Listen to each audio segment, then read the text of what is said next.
Hello viewers, তোমরা সবাই একটু লক্ষ্য করে এই ভিডিওটা দেখো। আমাদের দেশে ফ্লাইওভারের কাজ চলতেছে, আর কত রিস্কের সাথে এরা কাজ করতেছে। এদের সাহসটা দেখুন। যাত্রার দ্বারা এখানে কাজ করা আমার মনে হয় সম্ভব নয়।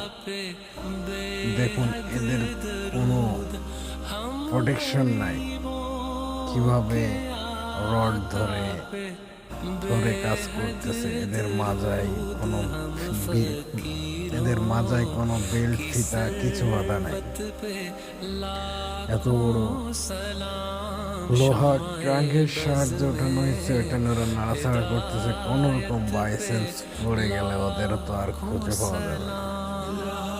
তো আমার জানা মতে এত রিস্ক নিয়ে কাজ না করাই ভালো। যাত্রার দ্বারা এই কাজগুলো সম্ভব না, আর কাজগুলো করলেও সতর্কতার সাথে করতে হবে। তো এরা তো আমার জানা মতে এরা সতর্কতার সাথে কাজ করতেছে না। তো আমাদের দেশে ফ্লাইওভার হবে অনেকেই জানতো না।